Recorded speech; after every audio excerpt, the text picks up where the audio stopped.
آج ہم پھر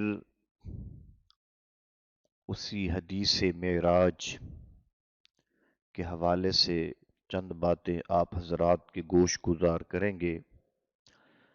اللہ رب العزت ہم سب کو عمل کی توفیق عطا فرمائے۔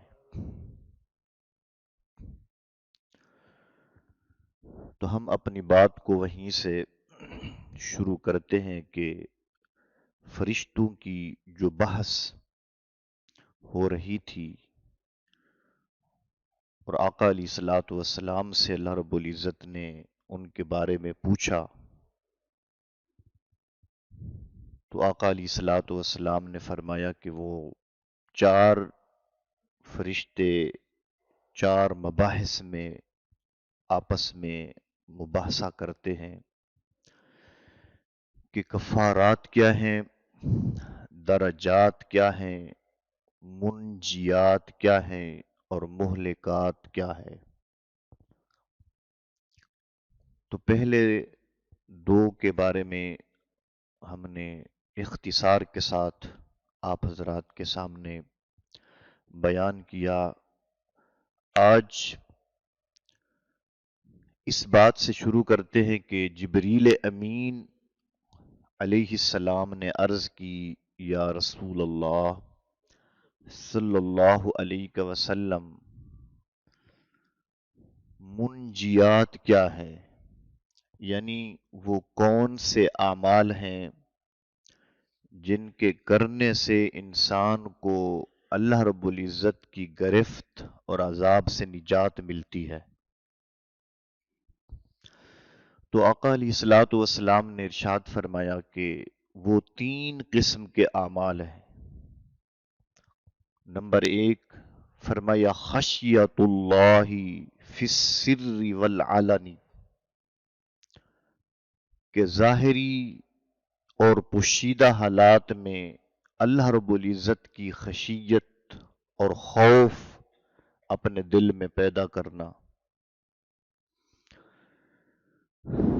وہ اندھیرا ہو یا اجالا، بند کمرہ ہو یا کھلا میدان، ہر حال میں اپنے مالک سے ڈرنا،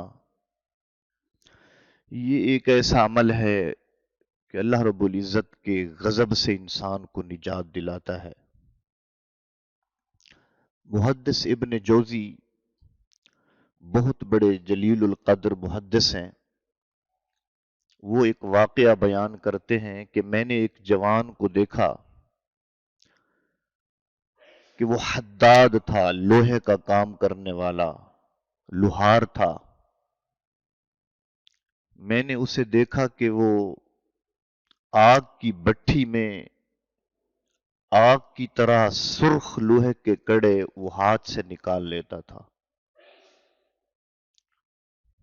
لوہا جب آگ میں ڈالتا تھا، لوہا جب سرخ ہو جاتا، آگ بن جاتا، تو اسے وہ کسی چیز سے نکالنے کی بجائے وہ اپنے ہاتھ سے پکڑ کے باہر نکالتا اور اسے ہاتھ سے پکڑ کے کوٹتا، اور اسے گرم لوہا اس کے ہاتھ کو نہ جلاتا۔ تو محدث ابن جوزی فرماتے ہیں، میں سوچتا رہا کہ شاید یہ شخص کوئی جادوگر ہے جس نے آگ پر اپنا جادو چلایا ہوا ہے۔ فرماتے ایک دن میں نے اس جوان سے پوچھا کہ اے جوان، بتا اس کا کیا راز ہے کہ تو اتنا گرم لوہا آگ میں ہاتھ اپنا ڈالتا ہے اور تجھے آگ نہیں جلاتی، اس کی وجہ کیا ہے؟ تو اس سوال پر اس جوان کی آنکھوں سے آنسو بہہ نکلے۔ اس نے کہا، میری جوانی کی بات ہے، ایک مفلوق الحال، تنگ دست، غریب، کثیر العیال ایک نوجوان خاتون میرے پاس بھیک مانگنے آئی۔ میں اس سے غلط بات کا مطالبہ کر بیٹھا۔ اس نے کہا، بھائی میں ایک پاک دامن اور ایک پارسا عورت ہوں، میری غربت اور میری کثیر العیالی اور میرے مفلوق الحال ہونے سے ناجائز فائدہ نہ اٹھا، میں نے اسے اس شرط پر کہ میرے اس غلط مطالبے کو پورا کر، پھر میں تیرے گھر کو بھر دوں گا، وہ روتی ہوئی واپس چلی گئی۔ پھر کچھ دیر دوبارہ واپس آئی، پھر اس نے مجھ سے بھیک مانگی، میں نے پھر مطالبہ کیا، وہ پھر گئی، لیکن گھر میں بھوک سے تڑپتے ہوئے بچوں کو دیکھ نہ سکی۔ حالات سے تنگ آ کر وہ پھر میرے پاس آئی اور اس نے کہا میں اپنے بچوں کو بھوک سے تڑپتا ہوا دیکھ نہیں سکتی، میں تیرا کہنا قبول کرتی ہوں۔ تو میں نے اسے کہا کہ تو میرے مکان پہ آ۔ جب وہ میرے مکان پہ پہنچی، جب میں نے اس کی طرف ہاتھ بڑھایا تو محدث ابن جوزی فرماتے ہیں اس جوان کا ہاتھ کانپنے لگا۔ کہتے ہیں میں نے جب اس کی طرف ہاتھ بڑھایا تو اس کے دل کے دھڑکنے کی آواز میرے کمرے میں گونج رہی تھی۔ میں نے اسے کہا کہ اب تو کوئی دیکھ نہیں رہا، یہ تنہائی کا عالم ہے، اتنا کس چیز کا تجھے ڈر لگتا ہے؟ اس نے کہا اے بھائی مجھے اپنے مالک سے ڈر لگتا ہے، میں اپنے مالک سے ڈرتی ہوں، مجھے غربت نے ان حالات میں دھکیلا ہے، مجھے اپنے مالک و مولا سے ڈر لگتا ہے۔ تو وہ جوان کہتے ہیں میں نے اس کی خشیت الہی کو دیکھ کر میں نے اپنا ہاتھ روکا اور اس کا میں نے دامن مراد بھر دیا۔ اس نے اپنے دوپٹے سے آنسو پوچھتے ہوئے میرے لیے دعا کی کہ اے مالک، اس نے میری عزت کو محفوظ رکھا ہے، تو اس کو دنیا اور دوزخ کی آگ سے محفوظ فرما۔ وہ دن تھا اور آج کا دن ہے، لوہے کی بٹھی میں ہاتھ ڈال دیتا ہوں، مجھے دنیا کی آگ اثر نہیں کرتی اور مجھے یقین ہے دوزخ کی آگ بھی اثر نہیں کرے گی۔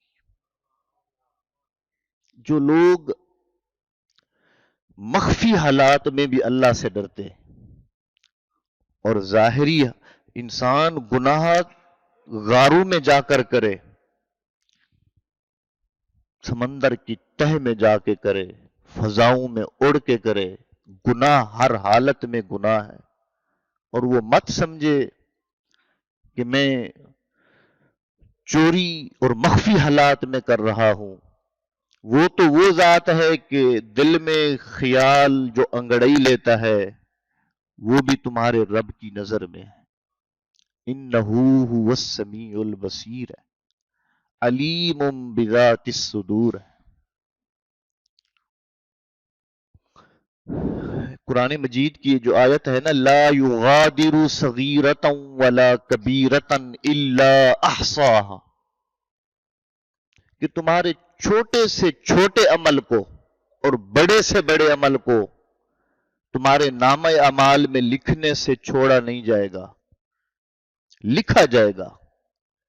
کسی نے حضرت سیدنا عبداللہ بن عباس سے پوچھا کہ چھوٹے سے چھوٹا عمل وہ کیا ہے جو ہمارے نامہ اعمال میں لکھا ہوگا اور ہمیں دکھایا جائے گا؟ آپ نے فرمایا چھوٹے سے چھوٹا عمل یہاں تک کہ اگر تم نے کسی پر ناجائز ایسے مسکراہٹ اپنے لبوں پر مچائی تو وہ بھی لکھی ہوگی۔ یہ ایک تضحیک امیز تبسم بھی آتا ہے نا کبھی انسان کو، کہ آپ مسکرا دیتے ہیں، اگلے کی تضحیک ہوتی ہے۔ تضحیک امیز تبسم، تبسم کیا تھوڑے سے ہونٹ پھیل جاتے، دانت تھوڑے سے ظاہر ہو جاتے، پتہ چلتا ہے کہ یہ انسان اس نے تبسم کیا، مسکرایا ہے۔ تو آپ نے فرمایا اگر کسی پر تم نے بطور تضحیک تبسم کیا تو یہ بھی تمہارے نامہ اعمال میں درج ہوگا، یہ بھی دکھایا جائے گا، اے بندے دیکھ تو نے یہ عمل کیا۔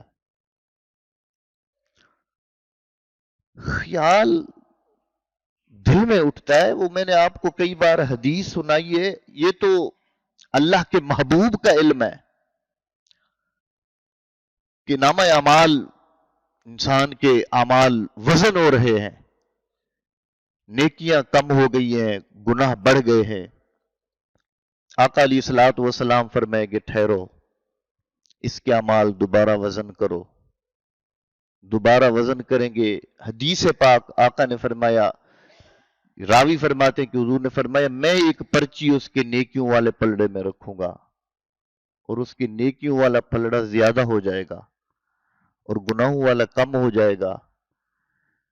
وہ جہنم کا مستحق، جنت کا مستحق قرار پائے گا، لیکن اس میدان حشر میں وہی جوان عرض کرے گا یا رسول اللہ، یہ میرا کون سا عمل ہے؟ میرا ہر عمل تو فرشتوں نے لکھ کر آپ کے سامنے پیش کر دیا، جو میں نے کیا چھوٹا گناہ یا بڑا وہ تو کرامن کاتبین نے لکھ دیا، اس کا تو وزن ہو گیا، یہ کون سی بات ہے؟ آقا فرمائیں گے یہ وہ درود پاک ہے جو تو نے دل میں پڑھا تھا، جس کی خبر فرشتوں کو بھی نہیں ہے۔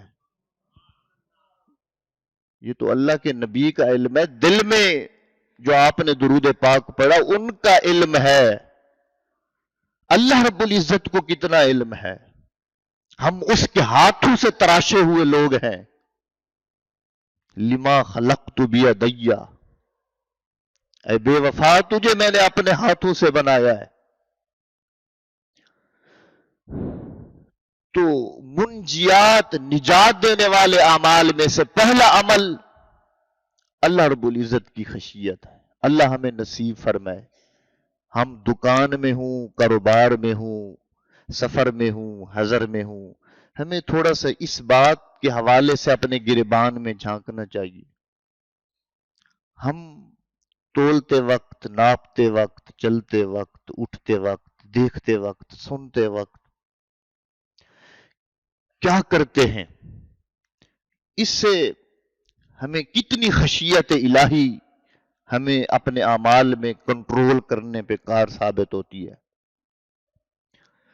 دوسرا عمل جو انسان کو غضب الہی سے نجات دلائے گا، آقا علیہ الصلوۃ والسلام نے فرمایا العدل فی الغضب والرضا، سختی اور نرمی کی حالت میں عدل کو قائم رکھنا، انصاف کو قائم رکھنا، سختی ہو، غصہ ہو تب بھی عدل سے کام لینا، اور نرمی ہو، ملاحت ہو، خوشی ہو تب بھی عدل کو قائم رکھنا۔ العدل فی الغضب والرضا،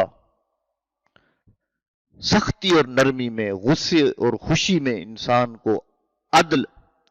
عدل صرف یہ نہیں ہے کہ وزیر اعظم کو عدل کرنا ہے، وقت کے حاکم کو عدل کرنا ہے، ہر شخص ان لوگوں میں عدل کرے جو اس کے ماتحت ہے، اولاد میں والد، والدین، عدل کا ترازو قائم رکھے۔ بھئی یہ اولاد دوسری بیوی سے ہے، یہ دوسری سے ہے، یہ تیسری سے ہے، ان کو یہ دینا ہے، ان کو یہ نہیں دینا، ان کو فلاں چیز دینی ہے۔ یاد رکھو آپ نے اگر اپنی اولاد میں عدل قائم نہیں رکھا، اگر کسی حاکم نے اپنی رعایا میں انصاف کو قائم نہیں کیا تو وہ اللہ کے غضب سے نجات پانے والا نہیں ہے۔ ایک تھانے دار اپنے علاقے میں عدل قائم نہیں کرتا، ایسے جو اپنے علاقے میں عدل اور انصاف کا ترازو قائم نہیں کرتا، اللہ رب العزت نے عدل کو سراہا ہے، فرمایا یا ایھا الذین آمنوا کونوا قوامین بالقسط، عدل کو مضبوطی سے تھامو، وشہداء للہ ولو کنتم علی انفسکم او الوالدین والاقربین یہ عدل اگرچہ تمہارے اپنے ذات کے خلاف ہو، تمہارے والدین کے خلاف ہو، اقربا کے خلاف ہو، عدل کو ہر حال قائم رکھو۔ ان یکن غنیا او فقیرا، وہ فقیر ہوں یا غنی، فاللہ اولا بہما فلا تتبعوا الہوا، اپنی خواہش کی اتباع نہ کرو، فلا تتبعوا الہوا ان تعدلوا، عدل کرو۔ اور ایک مقام پر فرمایا اعدلوا هو اقرب للتقوی، عدل کرو، یہ تقوی کے قریب ہے۔ آج ہماری عدالت گاہوں کے جبین پر یہ آیت لکھی ہوئی ہے اعدلوا هو اقرب للتقوی، لیکن انہی عدالتوں میں، انہی عمارتوں میں عدل کو ذبح کیا جا رہا۔ عدل انصاف نام کی کوئی چیز نہیں ہے۔ لاکھوں بادشاہ آئے، کسی کا نام آج تک روشن نہیں ہے، نوشیروان کا نام آج تک روشن ہے۔ عدل کا پیکر تھا نوشیروان بادشاہ، اور کتابوں میں ان کی عدالت کے قصیدے پڑھے جاتے ہیں۔ سلطان محمود غزنوی کے پاس ایک خاتون آئی کہ آپ کا بھتیجا میری بیٹی کو تنگ کرتا ہے، آپ کا بھتیجا میری بیٹی کو تنگ کرتا ہے۔ تو آپ نے فرمایا جب میرا بھتیجا تمہارے گھر پہنچے تو مجھے اطلاع دینا۔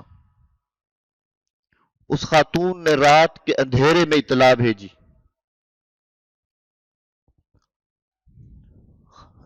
تو سلطان محمود غزنوی خود تلوار لے کر نکلا، خود تلوار لے کر، اور اپنے آنکھوں پر پٹی باندھی اور اس جوان کا سر قلم کر دیا۔ اس خاتون نے پوچھا کہ اپنی آنکھوں پر پٹی باندھی تو بغیر پٹی باندھے عدل قائم نہیں کر سکتے؟ آپ نے فرمایا ہاں، تو نے کہا تھا کہ تیرا بھتیجا ہے، میں نے سوچا کہ شاید کہ بھائی کا بیٹا ہونے کے نام پہ مجھے کچھ ترس آ جائے، مجھے حیا آ جائے اور میرا ہاتھ عدل کرنے سے رک جائے، اور مجھے اس بات پر ملامت تھی کہ اے محمود غزنوی تیرا خون اتنا خراب ہو چکا ہے کہ ہمسایوں کی عزت کا خیال نہیں کرتا۔ میں اپنے خون کو ملامت کر رہا تھا، تو اس وجہ سے میں نے اپنی آنکھوں پر پٹی باندھی اور اس کو میں نے قتل کر دیا۔ جب میں اپنے خون کو ملامت کر رہا تھا، میں نے جب اپنی آنکھوں سے پٹی کھولی تو میں نے غور سے دیکھا وہ میرا بھتیجا نہیں تھا، وہ میرا بھتیجا نہیں تھا۔ حدیث پاک میں آقا علیہ الصلوۃ والسلام نے فرمایا سبعۃ یظلھم اللہ فی ظلہ یوم لا ظل الا ظلہ، 7 شخص ایسے ہیں جن پر قیامت کے دن اللہ رب العزت اپنے عرش کا ٹھنڈا سایہ کرے، اللہ کے عرش کے ٹھنڈے سائے میں ہوں گے۔ ان 7 شخصوں میں سے پہلا شخص آقا نے ارشاد فرمایا امام عادل، عادل امام، عادل حاکم، منصف انسان، یہ قیامت کے دن اللہ رب العزت کے عرش کے ٹھنڈے سائے میں ہوگا۔ اور منادی پھرائی جائے گی کہ اے جوان، تو نے میرے بندوں پر عدل کی چادر کا سایہ کیا ہے، انصاف کا سائبان ان کے سر کے اوپر تو نے کھڑا کیا ہے، ان کو عدل و انصاف کی ہوائیں، ٹھنڈی ہوائیں پہنچائی ہے تو نے، ان پر انصاف کا شامیانہ لگایا ہے، ان کو سکون میسر کیا ہے۔ آج تو میری بارگاہ میں حاضر ہے، دنیا میں تو میرے بندوں کو انصاف اور عدل کی صورت میں ان کے اوپر ٹھنڈے سائے کرتا رہا، آج میدان حشر میں کوئی سایہ نہیں ہے، اس کے بدلے میں تیرا رب اپنے عرش کا ٹھنڈا سایہ کرتا ہے۔ امام عادل،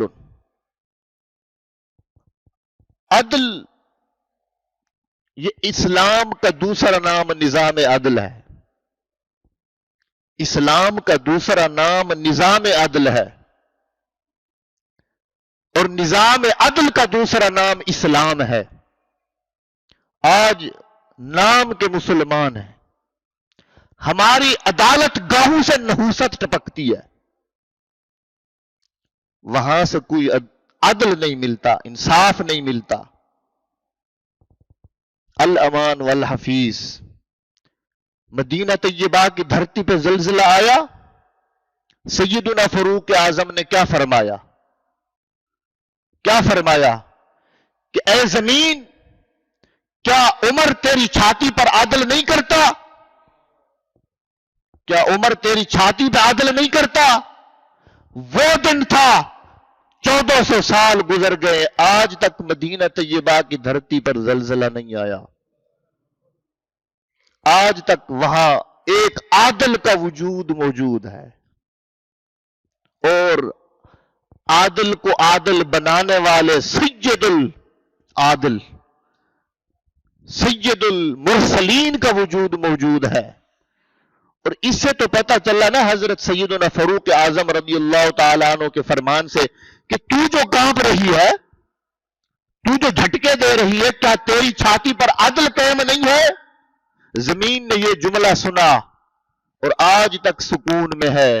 تو پتہ چلا اس دھرتی پہ ہمیشہ زلزلے آتے ہیں، اس زمین اور چھاتی اور ان عمارتوں کو الٹ پلٹ کر دیا جاتا ہے جس زمین کی چھاتی پر عدل کا نام نہیں ہوتا، انصاف نہیں ہوتا، وہاں پھر زلزلے آتے ہیں، وہاں زندہ انسانوں کو زمین نگل جاتی ہے۔ یہ دنیا کے نقشے آپ کے سامنے ہیں، مجھے بتانے کی ضرورت نہیں ہے۔ تو جتنے لوگ ہم بیٹھے ہیں، کم از کم ہم اپنے ساتھ تو انصاف کریں، اپنے ساتھ تو عدل کریں، اپنے ساتھ تو انصاف کا دامن ترازو قائم کریں۔ یا ایھا الذین آمنوا قوا انفسکم واہلیکم نارا وقودھا الناس والحجارہ، اے ایمان والو خود کو اور اپنے اہل و عیال کو دوزخ کے ایندھن بننے سے بچا لو۔ یہ دوسرا عمل تھا العدل فی الغضب والرضا، سختی اور نرمی کی حالت میں انصاف کو قائم رکھنا۔ اللہ ہمارے ملک میں انصاف قائم کرنے والے حاکم بھیج دے، جو اسلام کے نام پر، کلمہ طیبہ کے نام پر یہ ملک بنا۔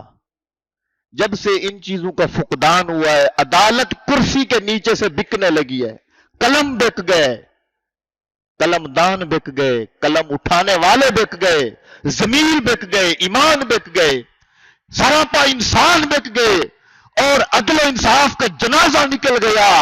تب تو ہر سال جھٹکے آتے، اللہ تعالیٰ فرماتا ہے سوچ لو، ابھی تھوڑا سا ہلایا ہے، جھٹکا دیا ہے، اتنا جھٹکا نہ دیکھو جو درخت کے سارے ہی پتے گر جائے اور ٹہنی پہ ایک پتا ہی نہ بچے۔ پہلے سوچ لو، غنیمت جان لو مل بیٹھنے کو، موت کی گھڑی سر پہ کھڑی۔ تیسرا عمل جو اللہ رب العزت کے غضب سے نجات دیتا ہے، فرمایا القصد فی الفقر والغنا، فقر اور غنا، غربت اور امیری، دونوں حالتوں میں میانہ روی کو قائم رکھنا۔ ہر عمل میں میانہ روی، خیر الامور اوسطها، بہترین امور میں سے میانہ روی۔ ہر عمل میں کہ انسان کو اللہ رب العزت نے مال دیا ہے، طاقت دیا، اولاد دیا، تو اس کو انسان ایسے فضول خرچ نہ کرے، بلکہ قرآن مجید کو پڑھ لیتے ہیں۔ یہ جو چلنے کا عمل ہے، چلنے کا، ہم چلتے ہیں نا زمین پر، اللہ رب العزت نے فرمایا وَقْصُدْ فِي مَشِيِكَ، بندے اپنی چال میں بھی میانہ روی اختیار کر، چال میں بھی، کہ اتنا دوڑ کے نہ چل کہ تیرا سانس پھولنے لگے، اور اتنا نرمی اور اتنا سستی کے ساتھ بھی نہ چل کہ اوقات ختم ہو جائیں۔ میانہ روی اختیار کر، وقصد فی مشیک وغضض من صوتک۔ اللہ رب العزت فرماتا ہے یہ جو تم بولتے ہو، یہ جو بولتے ہو، اپنی آواز میں بھی میانہ روی اختیار کر، بولنے میں بھی میانہ روی اختیار کر، اتنا زور سے نہ بول۔ ان انکر الاصوات لصوت الحمیر، کہ بے شک آوازوں میں سے ناپسند آواز گدے کی آواز ہے۔ ایسا بالکل نرمی اور بالکل دھیمی آواز میں نہ بول کہ سننے والے کو سمجھ نہ آئے، اور اتنا کرخت لہجے میں نہ بول کہ لوگوں کے کان تیری بات کو ناپسند کرنے لگے۔ خیر الامور اوسطھا، ہر کام میں میانہ روی، کھانے میں میانہ روی، سونے میں میانہ روی، چلنے میں میانہ روی، عبادات میں میانہ روی۔ بھئی آپ اگر ایک رات کھڑے ہو کر ساری رات نماز پڑھتے رہے اور رات کو اتنا تھکاوٹ ہو جائے کہ دن کی ساری نمازیں قضا ہو جائے، یہ کون سی میانہ روی ہے؟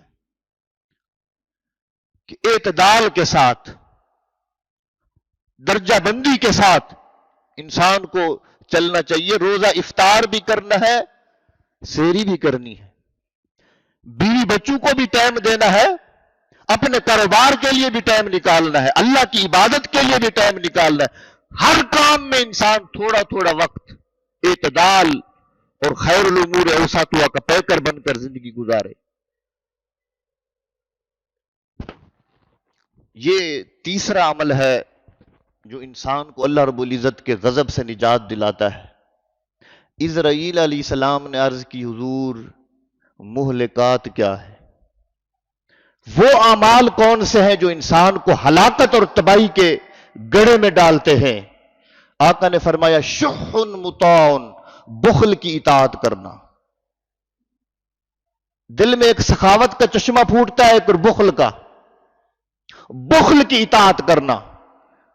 بخیل شخص اپنے بخل کی اطاعت کرتا ہے، خرچ نہیں کرتا۔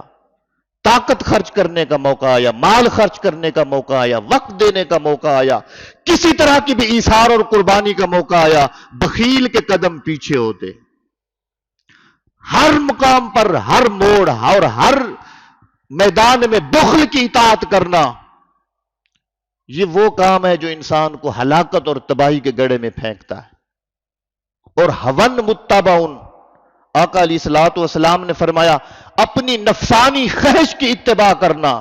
نفس جیسے کہتا ہے، نفس امارہ جس طرح چلتا ہے، نفسانی خواہش کے پیچھے آنکھ بھی اٹھتی ہے، نفسانی خواہش کے پیچھے قدم بھی اٹھتے ہیں، نفسانی خواہش کے پیچھے انسان سراپا مارا مارا پھرتا ہے، اور وہ نہ حلال کی پرواہ کرتا ہے نہ حرام کی پرواہ کرتا ہے۔ جس طرح نفس کہتا جاتا ہے اس کے پیچھے چلتا جاتا ہے۔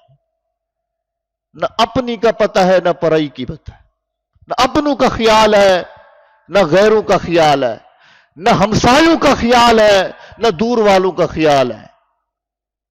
ایک جانور کی طرح زندگی گزارنا۔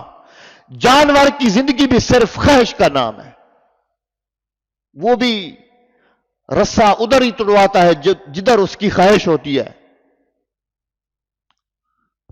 اللہ رب العزت فرماتا لہم قلوب لا یفقہون بہا، ان کے دل تو ہوتے ہیں لیکن سمجھتے نہیں ہیں۔ وَلَهُمْ آذَانٌ لَا يَسْمَعُونَ بِهَا، ان کے کان تو ہوتے ہیں لیکن کانوں سے سنتے نہیں ہیں۔ ان کی آنکھوں تو ہوتی ہے لا يبصرون بها، ان سے دیکھنا گوارا نہیں کرتے۔ فرمایا یہ جو نہ قرآن کو سنتے ہیں نہ اس کو سمجھتے ہیں نہ دین کی بات کو سننا گوارا کرتے، فرمایا اولئک کالانعام، یہی تو جانور ہے، بل ہم اضل، اس سے بھی گئے گزرے ہیں۔ کہ یہ تباہی اور ہلاکت کی طرف لے جانے والا عمل نفسانی خواہش کی اتباع۔ اور تیسرا عمل فرمایا وَإِعْجَابُ الْمَرْءِ لِنَفْسِهِ، خود پسندی، مور کی طرح اپنے آپ کو دیکھتے رہنا، میں اتنا حسین ہوں، میں اتنا عہدے والا ہوں، میں یہ چیز ہوں، میں یہ چیز ہوں، ای میں کشالا مار پوے پیار کنے نکھڑے لیے۔ میں جب تک رہتی ہے یہ میں آڑ ہے، میں درمیان میں پردہ ہے، میں درمیان میں رکاوٹ ہے، میں درمیان میں برزخ ہے۔ جب تک انسان میں کرتا رہتا ہے تب تک وہ مالک تک نہیں پہنچ سکتا۔ اس میں کو ختم کرے، میں بھی انسان کو ہلاکت اور تباہی میں ڈالتی ہے۔ اللہ رب العزت ہمیں اعمال کی توفیق عطا فرمائے۔ وآخر دعوانا ان الحمدللہ رب العالمین۔